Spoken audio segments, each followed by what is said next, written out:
Arestado ang isang lalaki matapos saksakin ang live-in partner ng kanyang ex-girlfriend sa Marikina. Paliwanag ng suspect, selos sa ugat ng insidente at ipinagtanggol lang daw niya ang kanyang sarili. May unang balita si EJ Gomez. Sugatan ang 25 anyos na lalaking ito matapos saksakin ng isang lalaki sa barangay Parang Marikina City noong Biyernes. Sa investigasyon ng pulisya, may dati ng alitan ang dalawang lalaki bago maganap ang pananaksak.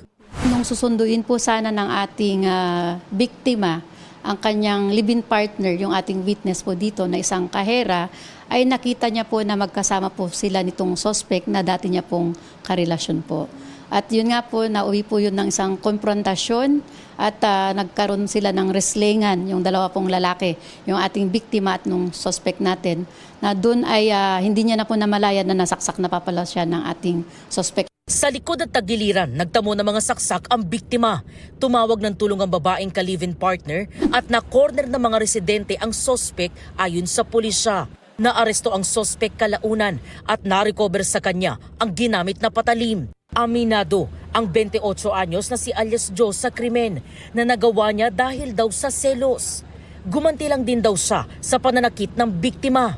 Siya po yung nauna na nananakit sa pagsuntok tapos sa pagtulak. Nawala na po ng kontrol. Naano ko na siya, nasaksak. Dahil po sa selos, umihingi po ako ng tawag dun sa taong yun. Hindi ko po ginusto yung mga ganong bagay. Susubukan pa ng GMA Integrated News na kunan ng pahayag ang biktima na nagpapagaling sa mga tinamong saksak.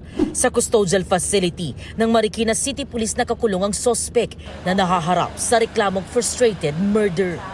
Ito ang unang balita. EJ Gomez para sa GMA Integrated News. Kapuso, huwag magpapahuli sa latest news and updates. Mag-iuna ka sa balita at mag-subscribe sa YouTube channel ng GMA Integrated News.